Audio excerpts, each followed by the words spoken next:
여러분 안녕하세요. 이번 시간에는 클라우드 컴퓨팅에 대해 알아보는 시간을 갖도록 하겠습니다. 혹시 여러분 중에 이런 생각을 해보신 적 있으실까요? 우리가 매일 사용하는 스마트폰 앱이나 유튜브 영상은 어디에서 저장되고 어디에서 실행이 될까요? 또 기업들은 어떻게 전 세계에서 데이터를 관리하고 서비스를 제공할까요? 네, 이번 강의에서는 바로 이러한 기능을 수행하는 아니면 이러한 관리, 그다음에 데이터에 필요한 모든 자원들을 활용할 수 있는 바로 이런 클라우드가 무엇인지, 그리고 또 어떻게 작동하는지, 그리고 여러분의 삶과 어떤 관계가 있는지에 대해 살펴보게 될 것입니다. 복잡한 기술 용어는 되도록 최소화하고요. 여러분이 이미 사용하고 있는 서비스나 그리고 자원들을 통해서 클라우드가 어떻게 우리 일상에 스며들어 있는지 알아보는 시간을 갖도록 하겠습니다. 먼저 클라우드 컴퓨팅에 대한 정의를 살펴보도록 하겠습니다. 인터넷을 통해서 가상화된 컴퓨터의 IT 리소스를 제공하는 걸 바로 우리는 클라우드 컴퓨팅이라고 할 수가 있는데요. 인터넷 기반의 그러니까 인터넷을 기반으로 한 컴퓨팅의 일종으로서 정보를 자신의 컴퓨터가 아닌 인터넷에 연결된 다른 컴퓨터로 처리하는 그런 기술을 의미합니다. 바로 이때 그 다른 컴퓨터로 처리할 수 있는, 그래서 인터넷에 연결된 그런 처리 과정에 필요한 IT 자원이나 IT 리소스 등을 바로 이 인터넷을 통해서 가상화된 그런 것들을 우리가 받아볼 수가 있는데요. 그 IT 리소스에는 CPU, 메모리, 네트워크, 데이터베이스, 그리고 서버 스토리지 같은 것들을 얘기할 수 있습니다. 자, 그렇다면 IT 리소스. 바로 쉽게 생각한다면 여러분들이 컴퓨터를 구매하실 때 가장 많이 고민하시는 요소들이라고 생각하시면 되겠습니다. 물론 이런 자원들보다 더 다양한 IT 자원들이 있지만 단순하게는 이런 것들이 클라우드 컴퓨팅이 제공하는 IT 자원이라고 보시면 되는데요. 바로 이 IT 자원들에 속하는 것들이 CPU나 메모리지, 스토리지, 네트워크 같은 것 등을 얘기하는 것이죠. 그럼 왜 클라우드라는 용어를 쓰게 됐을까요? 여러분들 생각해 보세요. 그러니까 우리 모두가 인터넷은 알고 있는데, 인터넷에 어떻게 구현되어 있는지 우리가 모두가 알지는 잘 못하죠. 그래서 사실상 여러분들이 인터넷이 뭔지를 확실하게 알지는 못하지만, 그래도 인터넷을 사용할 수는 있죠. 이렇게 복잡해서 굳이 알지 않아도 사용할 수 있는 존재. 이 대상을 클라우드에서는 구름으로 형상화한 거라고 생각하시면 됩니다. 결국 존재는 하지만 복잡하면서 굳이 알지 않아도 되는 것. 이런 추상화된 과정. 또한 컴퓨터 네트워크 구성도에서 인터넷을 구름 모양으로 나타나는 데에서도 유래가 됐다라고 보시면 됩니다. 바로 이 클라우드 컴퓨팅에서 클라우드는 네트워크 다이어그램에서 인터넷을 솜사탕처럼 생긴 구름으로 그리던 습관에서 유래한 것이다라고 보시면 되겠습니다. 그래서 공식적인 자리에서 클라우드라는 용어를 처음으로 사용한 것은 2006년 구글 CEO인 에릭 슈미츠라고 할 수 있고요. 그리고 2007년부터 아마존, 마이크로소프트 및 IBM을 포함한 IT 회사가 클라우드 컴퓨팅을 서비스화하면서 클라우드라는 용어가 널리 이용되게 되었습니다.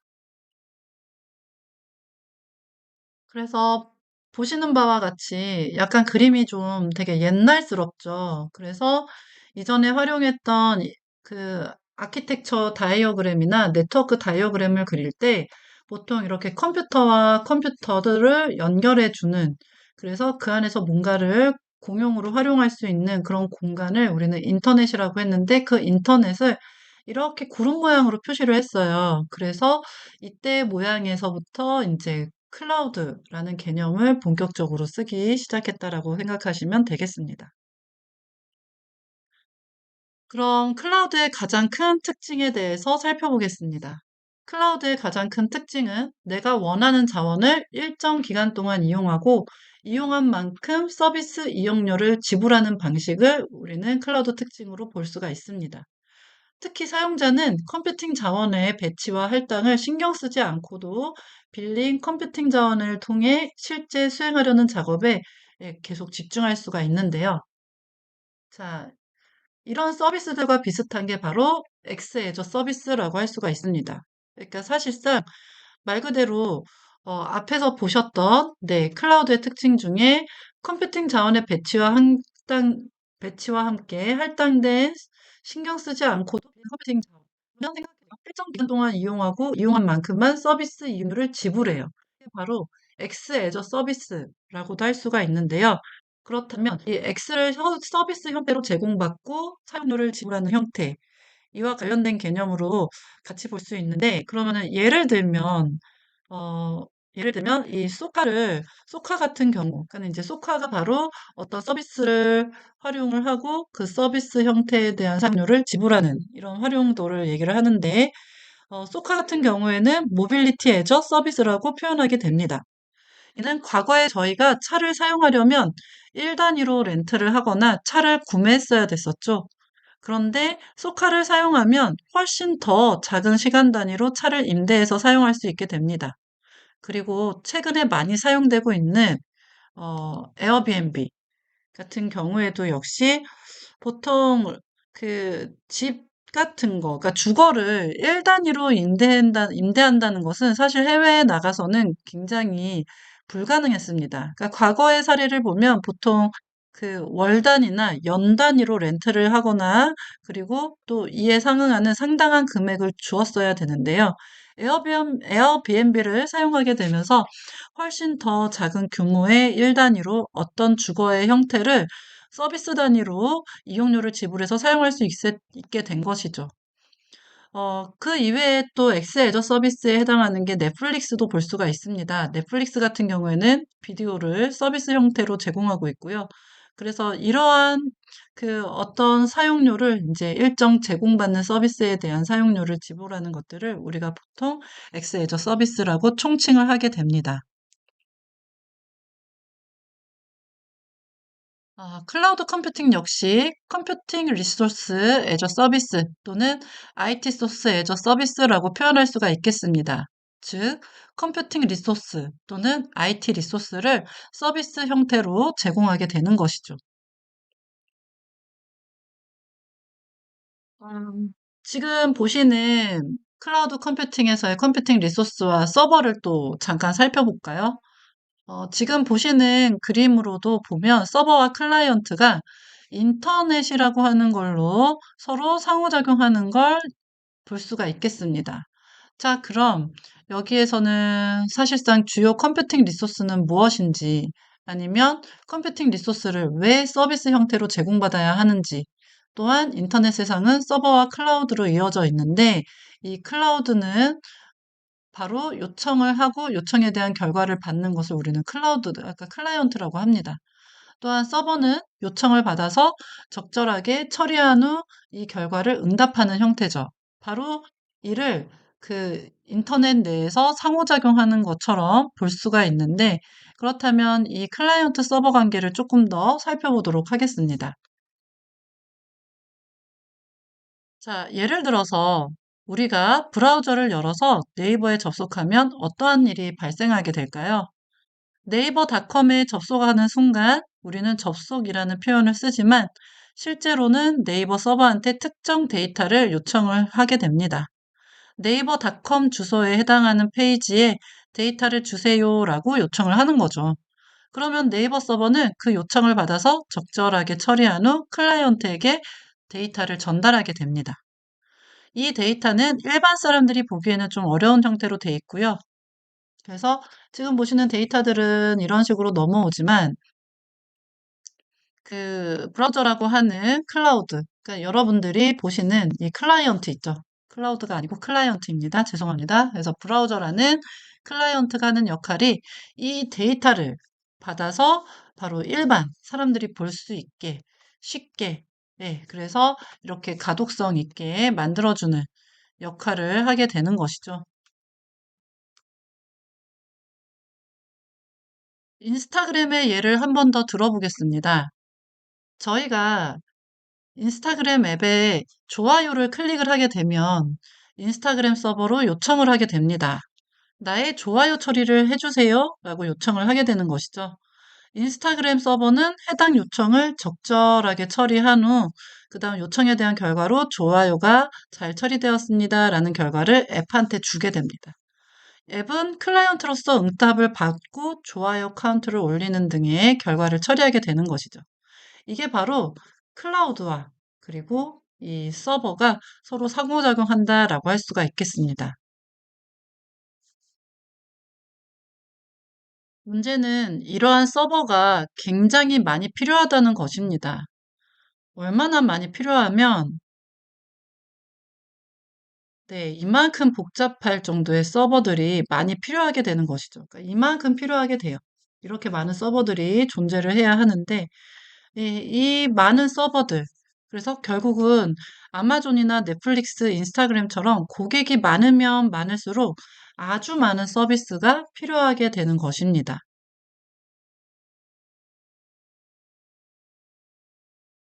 그럼 곱창 가게를 예를 들어보겠습니다. 곱창 가게를 차렸습니다. 이렇게 하루에 손님이 30명쯤 올 것이라고 예상을 하고 재료를 준비했는데 예능 프로그램에서 유명 연예인이 곱창을 맛있게 먹는 장면이 나온 거예요. 그래서 그 다음날 이제 그 곱창을 팔게 됐는데 생각보다 너무 많은 사람들이 곱창을 먹으러 나온 거죠. 한마디로 곱창 대란이 발생을 하게 된 것입니다. 그래서 이 사람은 원래 30인분 정도밖에 준비를 안 했는데 더 많은 사람들이 와도 그 준비된 양만큼 그 정도만 장사를 했어야 됐기 때문에 더 많은 이익을 내는 데에 일종의 실패가 있었겠죠. 그래서 다시 곱창 대란을 대비해서 다음날 곱창 100인분을 준비했다고 볼게요. 그런데 그 전날에 다시 그날 먹거리 방송 X, 그러니까 먹거리 X라고 하는 그런 방송에서 곱창 위생 문제를 다뤘습니다. 그런데 우리는 100인분을 준비를 했잖아요. 그러니까 어떡할까요? 더 이상 사람들은 그 곱창에 대한 위생 상태 때문에 불편하고 먹고 싶지 않다라고 해서 더 많은 양의 재료를 준비했지만 그만큼 사람들이 오지는 못했죠. 그래서 결국은 이 장사는 실패가 되게 된 것입니다. 이러한 문제는 인터넷 업계에서도 빈번하게 발생하고 있습니다.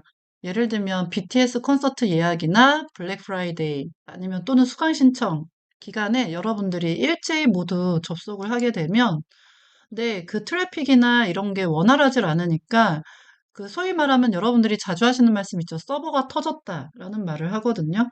그러니까 말 그대로 이 BTS 콘서트 예약을 받을 때 한꺼번에 몰리는 일종의 인터넷 컴퓨터들 또는 블랙 프라이데이에 한꺼번에 사람들이 몰리는 가게들 또는 수강 신청 서버에 수강 신청 뭐 마감하는 날에 갑자기 수강 신청 서버가 또 갑자기 멈춘다든가 이런 것들은 바로 많은 사람들이나 많은 접속량을 예상하지 못해서 이렇게 장애가 발생을 하게도 됩니다.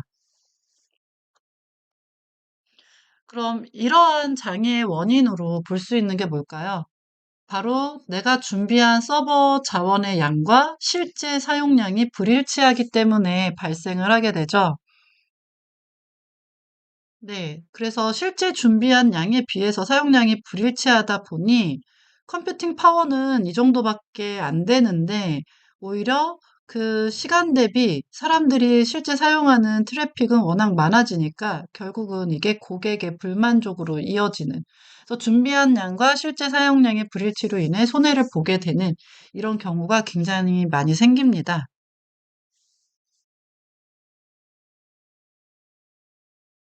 다시 곱창 가게로 돌아와 보겠습니다.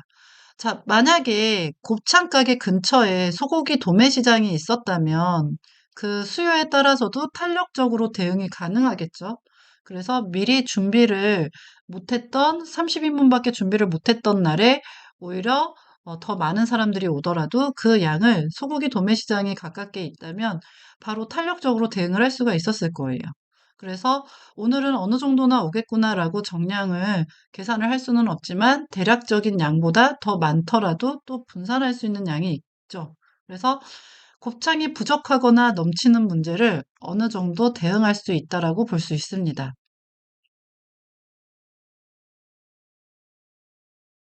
그렇다면 클라우드도 마찬가지예요. 클라우드를 도입하게 되면 컴퓨팅 리소스에 대한 탄력적 대응이 가능합니다.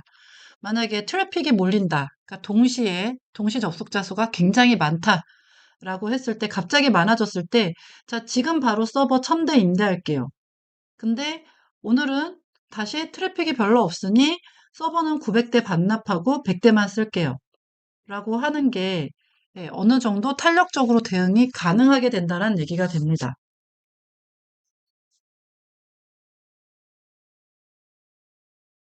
그래서 수요에 따라 자원을 탄력적으로 일치할 수 있는 그런 대응 방안이 조금 더 탄탄하게 마련이 되는 거죠. 그럼 클라우드 컴퓨팅 개념에 대해서 다시 정리한다면, 클라우드 컴퓨팅은 인터넷으로 연결된 다른 컴퓨팅 자원을 사용해서 작업을 처리하는 것을 얘기하는데요. 클라우드 컴퓨팅은 바로 컴퓨팅 리소스 애저 서비스의 개념으로도 볼 수가 있습니다. 또한 클라우드 컴퓨팅 사용으로 자원을 수요에 따라서 탄력적으로 사용할 수 있는 그런 대응 방안이 마련이 되는 것입니다.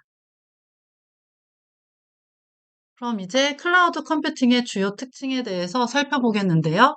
먼저 클라우드 컴퓨팅의 장단점을 보겠습니다. 일단 클라우드의 가장 큰 장점으로 볼 수 있다는 건 뭐냐면 사용자 컴퓨팅 자원에 대한 유지 보수와 확장 그리고 관리의 부담을 줄일 수가 있습니다. 반면에 단점으로는 클라우드 컴퓨팅 자원은 인터넷에 연결되어 있기 때문에 해킹으로 사용자가 개인정보가 유출될 수가 있고, 그리고 사용자 데이터가 물리적으로 어디에 위치해 있는지 특정 짓기가 어렵습니다. 또한 클라우드 컴퓨팅의 특징은 바로 개인정보 같은 것들은 반드시 자국 내에 위치한 서버에서 보관해야 된다라는 이런 규제나 그리고 법들과 어떤 충돌이 생기는 문제가 생길 수도 있습니다. 클라우드 컴퓨팅의 주요 특징으로는 2011년 9월에 발간된 The NIST Definition of Cloud Computing이라는 보고서에서 먼저 크게 5가지로 나누게 됐는데요.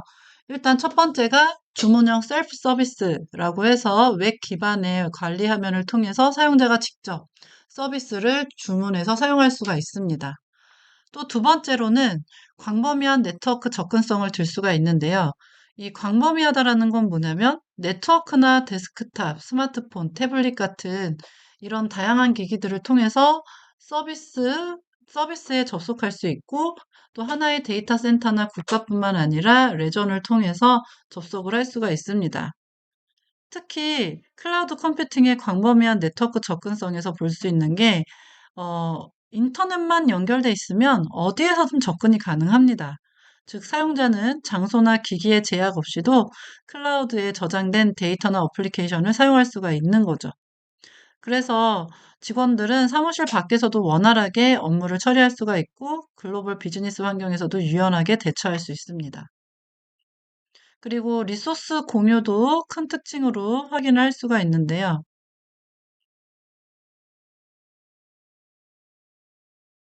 사용자의 컴퓨팅 자원을 인터넷을 통해서 여러 사용자들이 공유하는 형태로 이용할 수가 있습니다.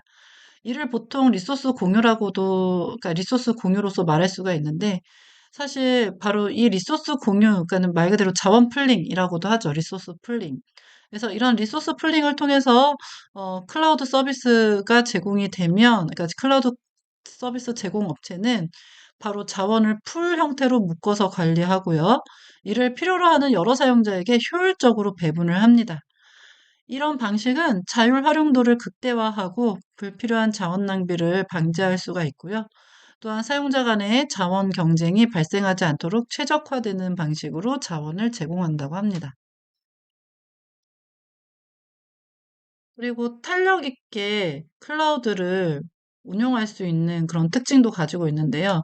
예를 들면 확장성과 탄력성이 그렇습니다. 클라우드 컴퓨팅은 보통 필요한 만큼 사용하다가 더 필요하면 확장과 축소를 몇 분 안에 할 수가 있는데 바로 이러한 부분이 사용자 요구에 맞춰서 자원을 신속하게 확장하거나 축소할 수 있는 탄력성을 클라우드 컴퓨팅에서 제공한다라고 보시면 되겠습니다. 비즈니스 성장에 따라서 자원의 수요가 급증할 때 빠르게 자원을 확장할 수 있으며 반대로 수요가 줄어들면 자원을 즉시 줄여서 불필요한 비용을 절감할 수 있고 이는 예측할 수 없는 변화에 빠르게 대응할 수 있게 해주는 클라우드의 중요한 특징이 되겠습니다.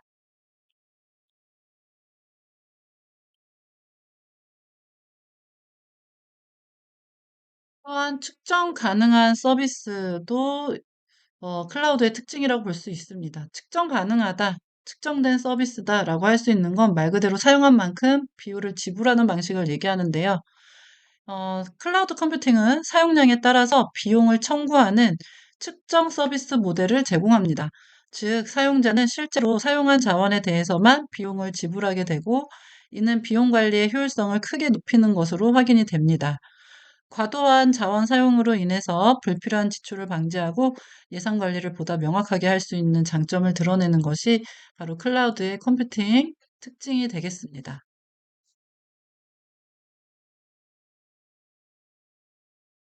이제 클라우드 컴퓨팅의 그 종류를 같이 한번 볼게요. 자, 클라우드 컴퓨팅의 종류. 먼저 클라우드 컴퓨팅에 대한 종류를 보기 전에 분류 기준 먼저 살펴봐야겠습니다. 자, 분류 기준은 크게 두 가지로 봅니다. 서비스 모델과 디플로이먼트 모델을 볼 수 있는데, 서비스 모델은 온프레미시스, 그러니까 온프레미스 일종의 프라이빗 클라우드에서 많이 활용하죠. 그래서 온프레미스와 그다음에 인프라스트럭처 에서 서비스라고 해서 아이아스라고도 합니다. 그다음에 파스라고 해서 플랫폼 에서 서비스를 얘기를 하고요. 소프트웨어 에서 서비스로서 사스를 들 수가 있습니다. 그리고 디플로이먼트 모델 유형으로는 퍼블릭 클라우드, 그리고 프라이빗 클라우드, 하이브리드 클라우드, 그리고 커뮤니티 클라우드로 예를 들 수가 있습니다. 그런 클라우드 컴퓨팅의 유형을 이제 종류를 서비스 모델부터 같이 살펴보겠는데요.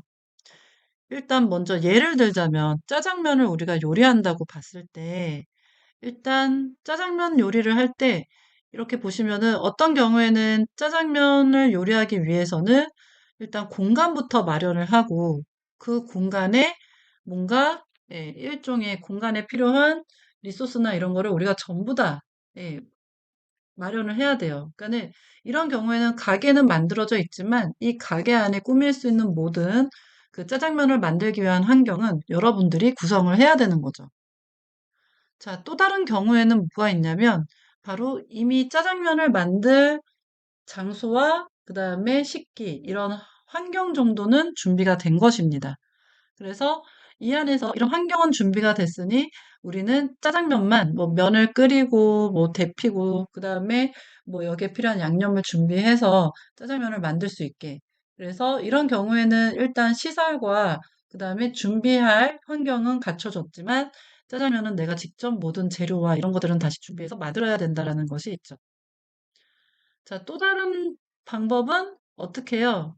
예, 만들어져 있는 짜장면을 사다 먹는 거죠. 그런데 이것도 일종의 반조리 식품인 거잖아요. 그러니까 한마디로 어느 정도 재료 준비는 다 끝났고 나는 끓이고 양념만 부어서 먹을 수만 있는, 그러니까 먹을 수 있게 되는 그런 환경을 얘기를 하고요. 그리고 또 하나, 네, 어떤 경우에는 이제 배달만 시키는 경우도 있죠. 짜장면을 굳이 내가 요리하지 않고 그냥 이미 이 짜장면은 다 만들어져서 우리한테 뭐가 와요? 네, 배달이 와요. 그러면은 이 배달된 짜장면을 우리가 먹기만 하면 되는 구조가 되죠. 자, 이거를 우리가 보통 어떻게 비교할 수 있냐면 온프레미스와 아이아스, 파스, 사스로 볼 수가 있습니다. 자, 온프레미스 같은 경우는 좀 전에 말했듯이 일종의 공간만 마련된 것뿐이고 이 안에 우리가 필요한 것들을 모두 갖춰서 그다음에 요리를 해야 합니다.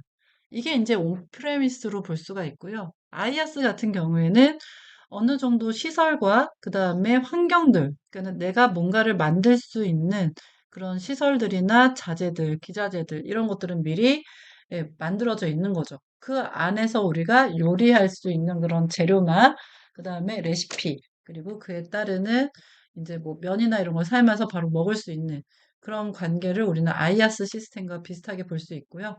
파스 같은 경우에는 파스가 바로 비슷하죠. 예, 이미 만들어져 있는 거, 그러니까 만들어져 있다기보단 반조리 식품 같은 거를 사요.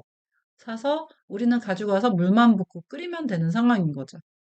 그리고 사스 같은 경우에는 이미 전부 다 만들어져 있고 내가 굳이 환경을 구성하거나 굳이 이런 거를 하기 위해서 뭔가 준비를 하지 않아도 돼요. 딱 가지고 오게 되면 우리는 먹을 수만 있게 예, 그런 환경을 구성해 주는 걸 사스와 비교해서 볼 수가 있죠. 그럼 이와 같은 과정을 이제 구체적으로 한번 보겠습니다. 자, 온 프레미스 같은 경우는 가스렌지부터 프라이팬, 면, 야채, 소스 같은 이런 조리 세팅까지 모든 걸 다 알아서 해야 되는데 이런 환경이 바로 온 프레미스 환경이다라고 볼 수가 있습니다.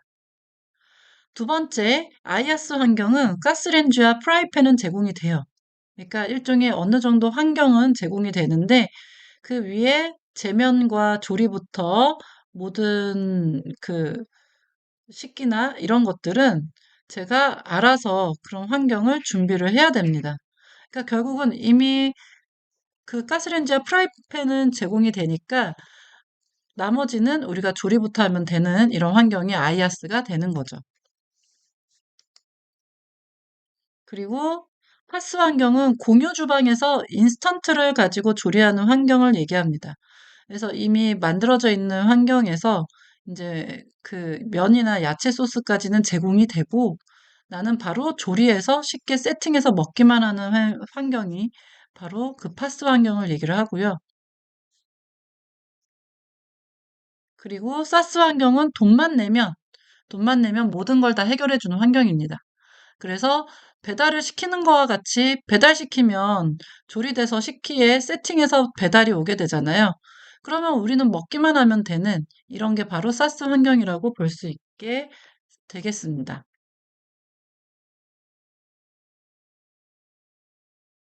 그럼 이 온프레미스를 다시 한번 살펴본다면 저희가 모든 것을 다 매니징을 해야 되는 상황인 겁니다. 네트워킹, 스토리지 서버부터 시작을 해서 데이터 어플리케이션, 그리고 그 외에 필요한 것들. 그래서 이런 모든 것을 저희가 다 관리하고 구축해야 되는 게 모든 이런 과정들이 다 온프레미스다라고 보고 있는 거죠. IaaS는 네트워킹 스토리지의 서버, 그 다음에 버추얼라이제이션까지는 그러니까 버추얼라이제이션이라고 부르는 것까지는 저희가 제공을 받아요. 그러니까 이거는 이제 클라우드 상에서 제공을 해주고 그 위에 OS부터 어플리케이션까지는 우리가 바로 매니징하는 이런 형태가 IaaS고요. 그래서 특히 지금 보시면 밑에 보시는 진한 파란 부분 있죠. 이 진한 파란 부분은 바로 우리가 제공받는 부분인 거고 그 위에 청록색으로 되어 있는 이런 부분이 여러분들이 직접 해야 되는 우리가 직접 해야 되는 그런 부분이라고 볼 수가 있겠습니다. 그래서 인프라스트럭처라고 하면 일반적으로 도시에서는 예, 도로, 항만, 전기 이런 것들을 인프라스트럭처라고 하는데요. 컴퓨터 세상에서는 인프라스트럭처를 바로 서버 스토리지의 네트워크 이런 것들을 인프라스트럭처라고 할 수가 있습니다. 그러니까 한마디로 쉽게 생각하면 아이아스에는 새로 컴퓨터 하나가 구매해서 집에 오는 이런 거를 상상하시면 돼요. 그래서 OS가 설치되지 않은 컴퓨터가 집에 도착해서 내가 사용하기만 하면 되는 꼴의 형태가 아이아스로 생각하시면 될 것입니다.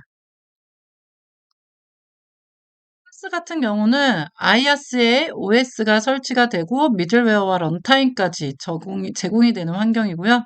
저희는 그 위에 데이터와 어플리케이션에 대해서만 매니징을 하게 되는 그런 환경입니다.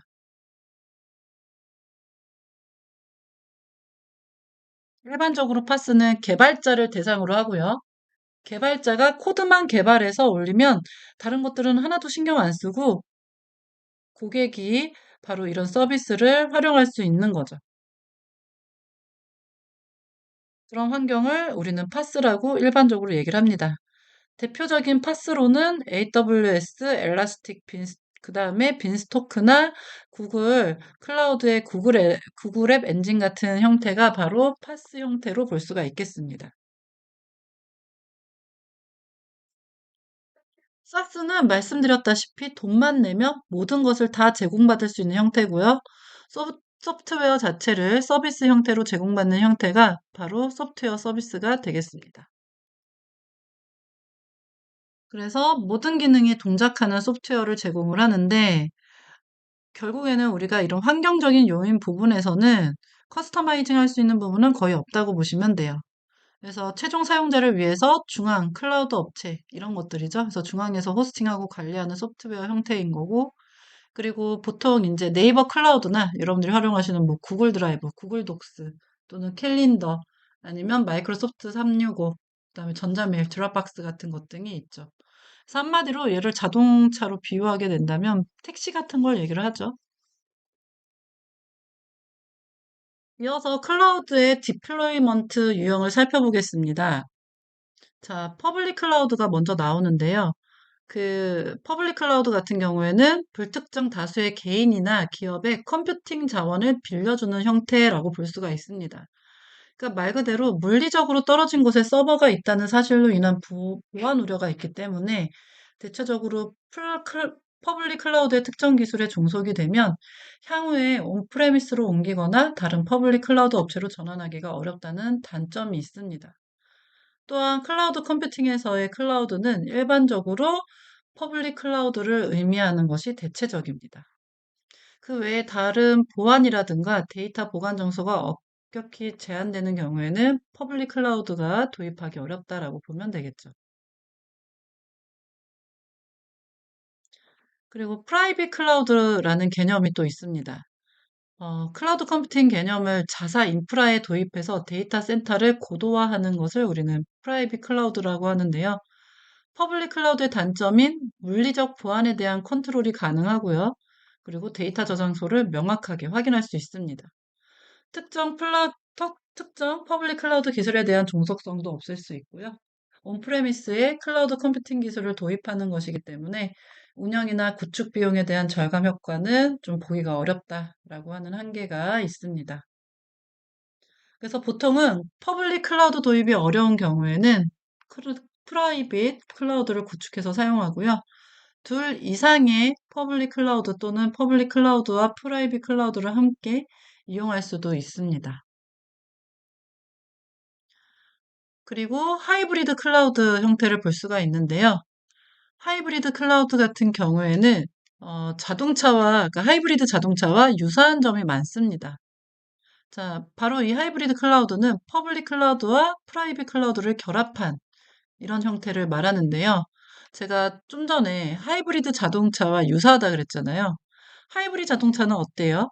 완전히 다른 두 가지 기술, 그러니까 즉 휘발유 엔진과 전력을 결합한 것인데 이 두 기술은 완전히 다른 방식으로 작동하며 각 기술에는 장단점이 있지만 이 두 가지가 효과적으로 결합됐을 때 대부분의 휘발유 전용 자동차보다 일종의 에너지 소모의 효율은 높으면서도 전기만으로 작동하는 대부분의 자동차보다 힘이 좋습니다.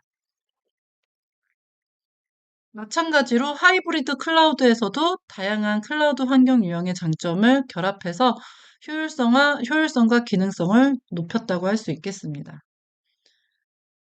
이 얘기는 뭐냐면 기업이 보안성이 요구되는 중요한 데이터와 애플리케이션은 프라이빗에서 관리를 하면서도 비교적 부하가 적은 애플리케이션은 퍼블릭 클라우드에서 운영하는 형태로 가는 거죠. 그래서 주로 프라이빗 클라우드를 사용하되 예상치 못한 수준의 트래픽이 몰리는 경우에는 퍼블릭 클라우드로 확장할 수가 있습니다. 어, 하이브리드 클라우드는요, 다양한 시나리오로 존재가 되고요. 최근 기업들이 가장 많이 관심을 갖는 형태다라고 볼 수가 있겠습니다.